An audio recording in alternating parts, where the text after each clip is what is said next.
ನಾವು ಯಾವ ದೇವಸ್ಥಾನಕ್ಕೆ ಹೋಗ್ತೀವಿ ಆ ದೇವಸ್ಥಾನ ಘೋಷಣೆ ಆಗ್ತದೆ. ಎಲ್ಲ ಕಡೆ ಒಂದೇ ಆಗ್ತದೆ. ಕೃಷ್ಣದ ಹೋದಾಗ ಕೃಷ್ಣಂದು, ರಾಮದ ಹೋದಾಗ ರಾಮ, ಬಸವೇಶ್ವರ ದೇವಸ್ಥಾನಕ್ಕೆ ಹೋದಾಗ ಬಸವೇಶ್ವರ. ಒಂದೇ ಕಡೆ ಘೋಷಣೆ ಕೂಡಲೇ ಜನ ಏನಾಗಿದೆ ಇವರಿಗೆ ಅಂತ ಕೇಳ್ತಾರೆ. ಆದ್ರೆ ಬಡವರ, ದೀನ ದಲಿತರ, ಹಿಂದುಳಿದವರ ದೇವರುಗಳ ಬಗ್ಗೆ ತಾವೇನ್ ಮಾಡಿದ್ರಿ? ಈ ರಾಜ್ಯದಲ್ಲಿರ್ತಕ್ಕಂಥ ಸುಮಾರು 21,000ಕ್ಕೂ ಹೆಚ್ಚು ಮಾರಮ್ಮ, ಭೂತಪ್ಪ, ಚೌಡಮ್ಮ, ದುರ್ಗಮ್ಮ, ಚೌಡಿ ಇಂಥ ಬಡವರ ಹಿಂದುಳಿದ ದೇವರುಗಳಿಗೆ ಯಾವ ದೇವಸ್ಥಾನ ತಾವು ಉದ್ಧಾರ ಮಾಡಿದ್ರಿ ಹೇಳಿ? ಬಡವರ ಹಿಂದುಳಿದ ದೇವರುಗಳ ಬಗ್ಗೆ ನಿಮಗೆ ಅಸಡ್ಡೆ, ಅಲಕ್ಷ್ಯ. ಅದು ರಾಮಂದ್ರ ತಾವು ಕಟ್ಟಿಲ್ಲ. ದೇಶದ ಎಲ್ಲ ಜನ ದೇಣಿಗೆ ಕೊಟ್ಟು ತಾವು ಮೇಸ್ತ್ರಿ ಕೆಲಸ ಮಾಡಿದ್ದು. ಮೇಸ್ತ್ರಿನ ಮಂದಿರ ಕಟ್ಬಿಟ್ಟಿಗೆ ಅಂದ್ರೆ ಬಿಜೆಪಿಯವರು ಮೇಸ್ತ್ರಿ ಕೆಲಸ ಆಗ್ತಿದೆ. ತಾವೇ ಮಂದಿರ ಕಟ್ಟಿದೀವಿ ಅಂತಿದ್ರಿ. ಮಾಲೀಕರಿಗೆ ದೇಶದ ಜನತೆ ದುಡ್ಡು ಕೊಟ್ಟವರು. ನಾವೆಲ್ಲ ಪೂಜೆ ಮಾಡಿ ನೀವು ಕೂಡ ಪತ್ರಗಳು ಇಟಿಗೆ ಕೊಟ್ಟಿರ್ಬೋದು. ಆ ಕಟ್ಟಡವನ್ನು ನಾನು ಇನ್ನು ಅಯೋಧ್ಯೆಯಲ್ಲಿ ಭೇಟಿ ಮಾಡಿಲ್ಲ. ಭೇಟಿ ಮಾಡ್ತಿದ್ರೆ ಎಜುಕೇಶನ್ ಇಲ್ಲ. ನಾವು ಕೋಟ್ಯಾಂತರ ಇಟಿಗೆ ಕೊಟ್ಟವಲ್ಲ, ಇಟಿಗೆ ಕಟ್ಟಡ ಕಾಣ್ತಾ ಇಲ್ಲ, ಬರೀ ಕಲ್ಲಿನ ಕಟ್ಟಡ ಕಾಣ್ತಾ ಇದೆ. ಕೋಟ್ಯಾಂತರ ಇಟಿಗೆಗಳು ದೇಶದ ಮೂಲೆ ಮೂಲೆಗಳಿಂದ ಹೋಯ್ತಲ್ಲ, ಅವು ಎಲ್ಲಿದ್ದಾವೆ? ರಾಘವೇಂದ್ರ ಅವರೇ ಮತ್ತು ಈಶ್ವರಪ್ಪವರೇ, ಎಲ್ಲ ಕಡೆ ಕಲ್ಲಿಂದೇ ಕಟ್ಟಡ ಕಾಣಿಸ್ತಾ ಇದೆ. ಆ ಇಟ್ಟಿಗೆಯನ್ನ ತಾವೇನ್ ಮಾಡಿದ್ರಿ?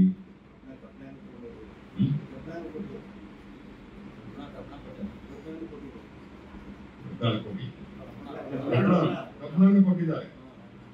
ಅಯ್ಯೋ, ನಾವು ವಲ್ಲಭಾಯ್ ಪಟೇಲ್ ಇದಕ್ಕೆ ನಮ್ಮನ್ನ ನೇರು ತುಂಡಿಂದೆಲ್ಲ ಕಳಿಸ್ಕೊಟ್ವಿ, ರೈತರು ಕಳಿಸ್ಕೊಟ್ವಿ, ಏನೋ ಮಾಡಿದ್ವಿ ಅವಾಗ. ಇವ್ರು ಹೇಳಿದ್ಕೆಲ್ಲ ಎಲ್ಲಿದೆ ಆ ಇಟ್ಟಿಗೆಗಳೀಗ? ಎಲ್ಲಿ ಕಟ್ತೀವಿ? ಉದಾಹರಣೆ ಹೋಗ್ತಿದ್ವಿ. ನಾವು ಕೊಟ್ಟಂತ ನಾವು ಇಟ್ಟಿಗೆ, ಅದ್ರ ಜೊತೆ ಕೊಟ್ಟಂತ ನಮ್ಮ ಕಾಣಿಕೆ ಏನಾಯ್ತು? ಇದೆಲ್ಲರೂ ಒಂದೇ ಒಂದು ಘೋಷಣೆ ಮುಗಿಸ್ಬಿಟ್ಟಿರೋ?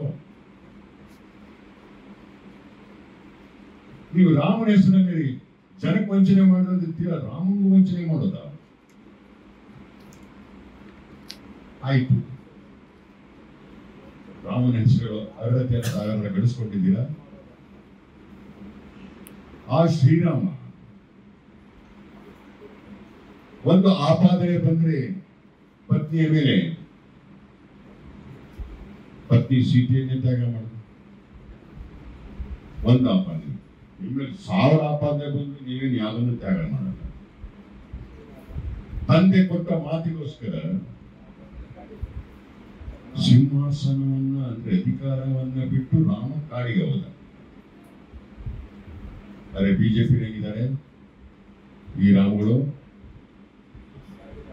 ತಮ್ಮ ಕುರ್ಚಿ, ತಮ್ಮ ಅಧಿಕಾರ ಗಳಿಕೆಗೆ, ಆ ಸಂಪತ್ತನ್ನ ಉಳಿಸ್ಕೊಳಕ್ಕೆ ಆಧುನಿಕ ದಶರಥನೇ ಎಲ್ಲೆಲ್ಲಿ ವನವಾಸಕ್ಕೆ ಕಳಿಸಿದ್ರು ಅಂತ ಗೊತ್ತಿರುತ್ತೆ ಅವ್ರಿಗೆ. ಆ ರಾಮ ತಂದೆಗೋಸ್ಕರ ವನವಾಸಕ್ಕೆ ಹೋದ್ರೆ ಈಗಿರ್ತಕ್ಕಂಥ ರಾಮನ ಹೆಸರು ರಾಮ್ಗಳಿದಾರಲ್ಲ, ರಾಮ್, ಇವರು ತಮ್ಮ ತಂದೆಗಳನ್ನ ವನವಾಸಕ್ಕೆ ಕಳಿಸಿದ್ದಾರೆ. ಭ್ರಷ್ಟಾಚಾರ. ಅವಾಗೂ ಕೂಡ ಯಾರು ಒಬ್ಬರು ಆಳ್ವಿಕೆ ಮಾಡ್ತಾ ಇದ್ರು. ರಾಮ ಕಾಡಿಗೆ ಹೋಗಿ ಅವರ ಪರವಾಗಿ ಭರತ. ಈಗ ಹಂಗಲ್ಲೇ ರಾಮನೂ ಆಳ್ಬೇಕು, ಭರತನೂ ಆಳ್ಬೇಕು, ಶತ್ರುಘ್ನೂ ಆಳ್ಬೇಕು, ಈ ಮನೆ ಮುಂದೆ ಆಳ್ಬೇಕು. ಯಾವ ರಾಮನ ಆದರ್ಶ ತಮ್ಮ ಹತ್ರ ಇರೋದು? ಯಾವುದು?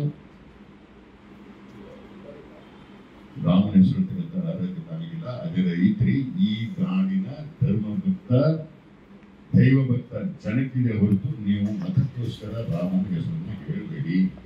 ಸಣ್ಣ ಕಾಣ್ತಿದ್ದೀರಿ. ನಮ್ಮ ರಾಜ್ಯ ಬರಗಾಲಲ್ಲಿ ಬೆಂದು ಹೋಗ್ತಾ ಇದೆ. ಬರಗಾಲಕ್ಕಾಗಿ ಅನುದಾನವ ತಂದು ಕೊಟ್ಟು ಮತವನ್ನ ಕೇಳಿ, ಮತವನ್ನ ಕೊಟ್ಟು ಕೇಳಿ. ನಿಮ್ಗೆ ಅರ್ಹತೆ ಇಲ್ಲ ಮತಕ್ಕೆ. ಆ ಕಾರಣಕ್ಕೋಸ್ಕರ ಬಿಜೆಪಿಯ ಅಭ್ಯರ್ಥಿ ಅನುದಾನವನ್ನ ತರದೆ ನಮ್ಮ ಗ್ರಾಮಗಳಿಗೆ ಬರಗಾಲ ಬಿಡುತ್ತೆ ಜಾಗಗಳಿಗೆ ಕಾಲನ್ನೇ ಇಡಬಾರದು.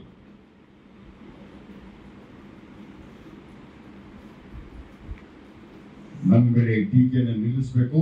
ಖಚಿತವಾಗಿ ಈ ಬಾರಿ ಕಾಂಗ್ರೆಸ್ ಈತ ಶಿವರಾಜ್ ಕುಮಾರ್ ಗೆಲ್ತಾರೆ, ಯಾವುದೇ ಸಂಶಯ ಬೇಡ.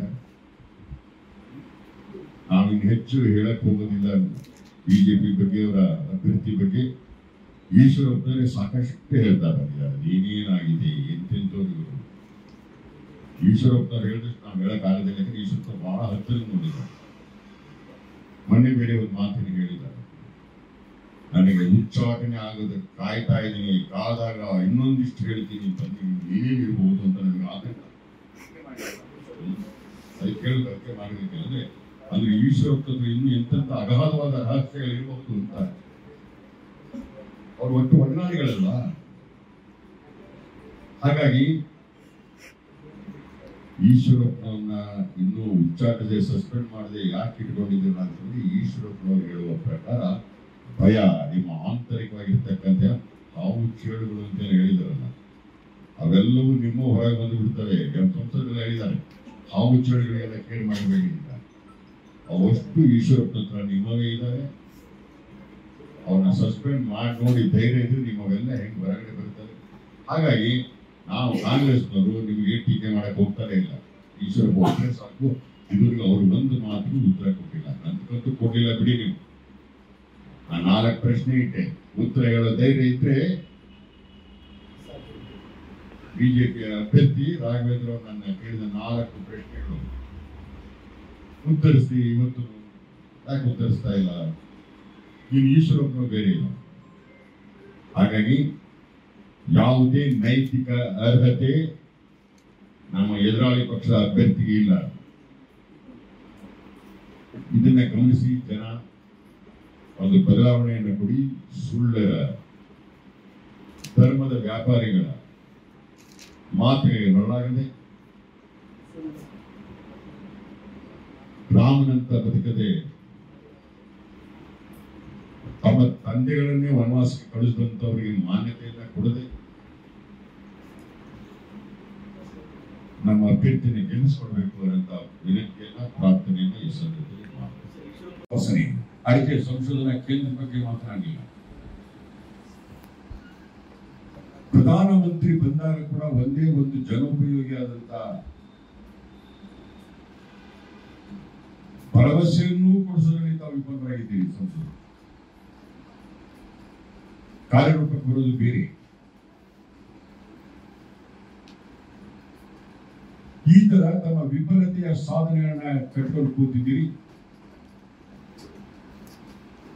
ಕೇಂದ್ರ ಸರ್ಕಾರ ಯಾವ ಹಣದ ಮೂಲಕ, ಅನುದಾನದ ಮೂಲಕ ಇಲ್ಲಿದ್ದಂತ ಬರಡು ಭೂಮಿಗೆ ಹಸನು ಮಾಡುವಂತ ಅಥವಾ ನೀರು ಹರಿಸುವಂತ ಪ್ರಯತ್ನ ಮಾಡಿದ್ದೀರ.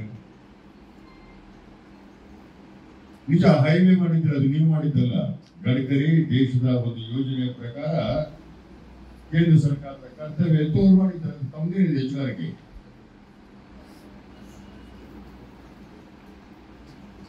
ಕೇಂದ್ರ ಸರ್ಕಾರ ಅಸ್ಕರ್ ಫರ್ನಾಂಡಿಸ್ ಪ್ರಾರಂಭ ಆಯ್ತು, ಹೈವೇಗಳು ಮುಂದುವರಿಸಿಕೊಂಡು ಹೋಗಿರೋ ಕಾರ್ಯಕ್ರಮ.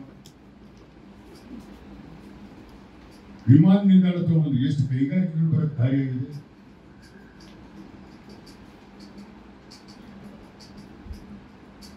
ಯಾವುದೇ ನಿರುದ್ಯೋಗದ ಬಗ್ಗೆ, ಕೈಗಾರಿಕೆಗಳ ಬಗ್ಗೆ ಮಾತನಾಡಲಿಲ್ಲ. ಬಿಜೆಪಿಯ ಸರ್ಕಾರ ಇದ್ದಾಗ ಕಾರ್ಮಿಕ ವಿರೋಧಿ ನಿಲುವನ್ನು ತೆಗೆದುಕೊಂಡಂತೆ ಕಾರ್ಖಾನೆಗಳ ಮುಚ್ಚೋದ್ರೆ ಮಾತನಾಡಲಿಲ್ಲ, ಲಾಕ್ಔಟ್ ಲೇ ಆಫ್ ಆದ್ರೆ ಮಾತನಾಡಲಿಲ್ಲ. ಕೊನೆಗೆ ಕಾರ್ಮಿಕರು 8 ಗಂಟೆಯಿಂದ 12 ಗಂಟೆಗೆ ಮಾಡಬೇಕು ಅಂತಕ್ಕಂಥ ಒಂದು ಕ್ರೂರ ಕಾನೂನನ್ನ ಈ ರಾಜ್ಯದಲ್ಲಿ ತಂದಂತ ಕಾರ್ಮಿಕ ವಿರೋಧಿಗಳು ಇದ್ರ ಬಗ್ಗೆ ಒಂದು ಅಕ್ಷರ ಮಾತಾಡಿಲ್ಲ.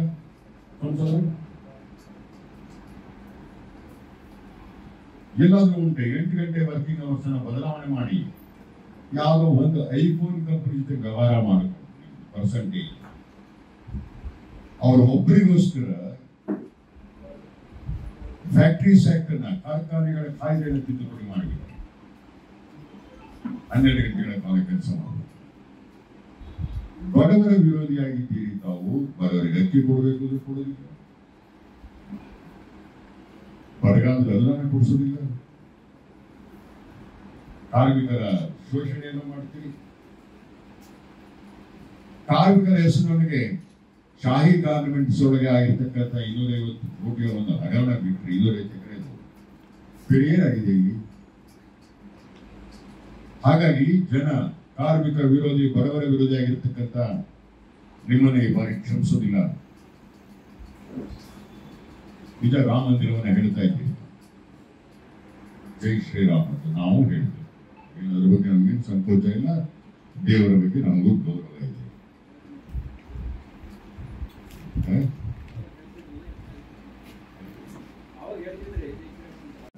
MP ಪಾರ್ಲಿಮೆಂಟ್ನೊಳಗಾಗಲಿ ಹೊರಗಡೆ ಆಗಲಿ ಒಂದೇ ಒಂದು ಅಕ್ಷರವನ್ನ ಬರೆಯಾದ ಅನುದಾನ ಬಗ್ಗೆ ಮಾತನಾಡ್ತಾರೆ. ಬದಲಾಗಿ ನಮ್ಮ ತಂದೆಯವರು ಹಂಗೆ ಕೊಟ್ಟಿದ್ರು, ನಮ್ಮ ತಂದೆಯರು ಹಿಂಗೆ ಕೊಟ್ಟಿದ್ರು, ನಮ್ಮ ತಂದೆಯವ್ರದ್ದು ಆಯ್ತು, ತಾವೇನು ಕೊಟ್ಟಿದ್ದೀರಿ ಎಂದು ಹೇಳ್ಬೇಕಲ್ಲ.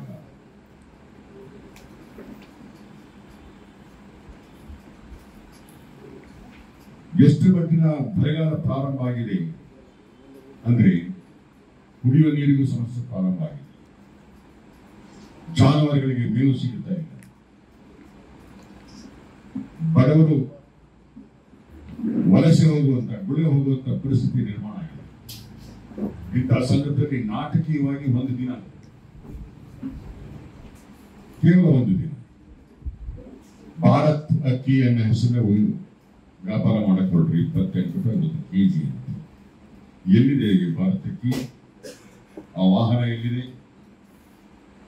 ಸ್ವಾಮೀಜಿಗಳ ಕೈಯಿಂದ ಎಲ್ಲ ಉದ್ಘಾಟನೆಯನ್ನು ಮಾಡಿಸಿ ನಾಟಕವನ್ನು ನಡೆದಿ. ರಾಜ್ಯದ ಒಂದೇ ಒಂದು ಕಡೆ ಭಾರತ್ ಅಕ್ಕಿ ಆ ವಾಹನ ಕಾಣಿಸ್ತಾ ಇಲ್ಲ. ಅಕ್ಕಿ ವ್ಯಾಪಾರಿ ರಾಘವೇಂದ್ರ ಅವರು ಅದ್ರ ಬಗ್ಗೆ ಮಾತನಾಡ್ತಾರೆ. ಬರೀ ಸುಳ್ಳು ಪುಳ್ಳು ನಾಟಕಗಳನ್ನ ಆಡಿಕೊಂಡು ಜನತೆಯನ್ನು ವಂಚಿಸ್ತಾ ಇದ್ದಾರೆ. ಕೂಡಲೇ ರಾಘವೇಂದ್ರ ಅವರು ಮತ ಕೇಳೋಕ್ಕಿಂತ ಮೊದಲು ರಾಜ್ಯದಲ್ಲಿ ನಮ್ಮ ಜಿಲ್ಲೆಯಲ್ಲಿ ಈ ಬರ ಪರಿಹಾರಕ್ಕಾಗಿ ತಾವು ಏನನ್ನ ಮಾಡಿದ್ದೀರಿ, ಯಾವ ಪ್ರಯತ್ನ ನಡೆಸಿದ್ದೀರಾ? ಕೇಂದ್ರದಿಂದ ತಾವು ಸಂಸದರಾಗಿ ಈ ಬರದ ವಿಷಯದಲ್ಲಿ ಯಾವ ಅನುದಾನವನ್ನ ಅಥವಾ ಯಾವ ಕೆಲಸವನ್ನ ತಾವು ನಿರ್ವಹಿಸುತ್ತೀರಿ ಅಂತೇಳಿ ಜನತೆಯ ಮುಂದಿಡಬೇಕು. ಜೊತೆಗೆ ತಮಗೆ ಸಿಕ್ಕಂತೆ 15 ವರ್ಷದ ಅವಧಿಯಲ್ಲಿ ರೈತರಿಗೆ ಉಪಯೋಗ ಆಗುವಂತಕ್ಕಂಥ ಯಾವ್ಯಾವ ಯೋಜನೆಗಳನ್ನ ಕೇಂದ್ರ ಸರ್ಕಾರದ ತೆಗೆದುಕೊಂಡು ಬಂದಿದ್ದೀವಿ. ರೂಟೀನ್ ಆಗಿ ಬರುವಂತ, ತಾನಾಗಿ ಬರುವಂತದ್ದನ್ನು ಹೇಳಿಬಿಡಿ. ತಮ್ಮ ಪ್ರಯತ್ನ ಯಾವುದು? ಈ ಜಿಲ್ಲೆಯ ನಿರುದ್ಯೋಗಿಗಳ ಕೈಗೆ ಉದ್ಯೋಗ ಸೃಷ್ಟಿಯಾಗುವಂತ ಯಾವ ಕೈಗಾರಿಕೆಗಳನ್ನ ತಂದಿದ್ದೀರಿ, ಯಾವ ಯೋಜನೆಯನ್ನು ತಂದಿದ್ದೀರಾ? ಎಷ್ಟು ದಿನ ನಿರುದ್ಯೋಗಗಳ ಬದುಕನ್ನು ಕಟ್ಟಿಕೊಟ್ಟಿದ್ದೇವೆ ನಾವು? ಎಷ್ಟು ಕೈಗಾರಿಕೆಗಳನ್ನ ತೆಗೆದುಕೊಂಡು ಬಂದಿದ್ದೀವಿ? ಮುಚ್ಚುವಂತಿರ್ತಕ್ಕಂಥ ಅಥವಾ ಮುಚ್ಚಿ ಹೋಗಿರ್ತಕ್ಕಂಥ ಯಾವುದೇ ಕಾರ್ಖಾನೆ ನಾವು ಪ್ರಾರಂಭ ಮಾಡಿಸೋ ಪ್ರಯತ್ನ ತಾವು ಮಾಡಲಿಲ್ಲ. ತಮ್ಮದೇ ಸರ್ಕಾರ ಇದ್ದ ಕೂಡ ಶುಗರ್ ಫ್ಯಾಕ್ಟ್ರಿ ಮುಚ್ಚೋಯ್ತು, ಮೈಮ್ಯಾಕ್ಸ್ ಮುಚ್ಚೋಗಿದೆ, ಸ್ಯಾಂಡ್ವುಡ್ ಫ್ಯಾಕ್ಟ್ರಿ ಮುಚ್ಚೋಗಿದೆ, MPM ಮುಚ್ಚೋಗಿದೆ, VSL ಮುಚ್ಚೋಗ್ತಾ ಇದೆ, ತಾಳಗುಪ್ಪದ ಪ್ರೈವೇಟ್ ಫ್ಯಾಕ್ಟ್ರಿ ಮುಚ್ಚೋಗಿದೆ. ಮುಚ್ಚೋದ್ರಲ್ಲಿ ಯಾವುದೋ ಹೊಸದಾಗಿ ಪ್ರಾರಂಭ ಮಾಡಲಿಲ್ಲ, ಯಾವುದೋ ಹೊಸತನ್ನು ಕೂಡ ತಾವು ತರಲಿಲ್ಲ.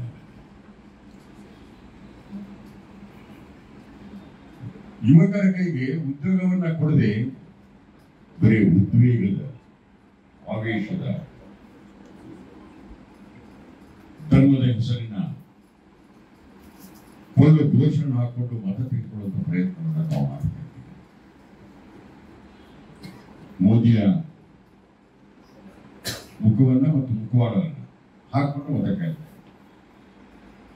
ಶಿವಮೊಗ್ಗಕ್ಕೆ ಸ್ವತಃ ಬಂದರೂ ಕೂಡ ಅಡಿಕೆ ಬೆಳೆಗಾರರ ಬಗ್ಗೆ ಒಂದೇ ಒಂದು ಅಕ್ಷರವನ್ನು ಪ್ರಧಾನಮಂತ್ರಿ ಮಾತನಾಡಲಿಲ್ಲ. ಮುಳುಗಡೆಯವರ ಬಗ್ಗೆ ಮಾತನಾಡಲಿಲ್ಲ. ಅರಣ್ಯ ಸಮಸ್ಯೆ ಬಗ್ಗೆ ಮಾತನಾಡಲಿಲ್ಲ. ಕಳೆದ ಬಾರಿ